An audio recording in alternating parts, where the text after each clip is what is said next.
But what happened in the moments before two people drowned in the sinking of the HMS Bounty? In the afternoon session, the Coast Guard's hearings in Portsmouth today, the boat's engineer got a chance to tell investigators about his role on the Bounty and what he did in those final hours. It sank about 90 miles off Cape Hatteras last fall. 10 on your side's Art Kahn attended the hearing today in Portsmouth. Day 5, Art. Yeah, Tom, in the morning session, investigators were curious why the engineer had not been more involved with the Bounty's second mate's efforts to restore the bilge pump system to working order, as the engine room that houses that equipment was filling with water after the pumps had failed. What was your occupation on October 29th, 2012? I was the engineer on the Bounty. Okay. Do you hold a merchant mariner's credential? I do not. Okay. Do you hold any professional credentials as an engineer? No, sir.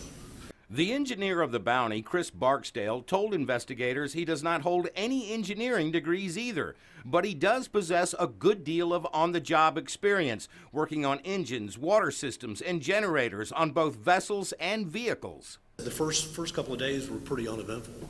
But then they caught up to Sandy. Barksdale told him several trips in and out of the engine room working on the boat's generators and propulsion system in very tough conditions. It was my understanding at that point in time that we just said we were going to try to hang on till morning.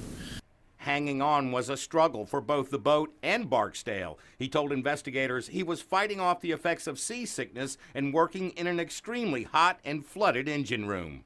I'd go up, and try and cool down a little bit, try and drink some water, try and catch my breath, and go back down and do what I could. And I think we were all kind of rotating in and out. Okay. But he said despite their efforts, the water kept coming in and getting deeper. Eventually, Barksdale and the crew ended up in the ocean after the Bounty was struck by a large wave and rolled on her side. When was the last time that you saw Captain Walbridge? The last time I saw him was on tween decks. He was going around and trying to make sure everybody else was okay.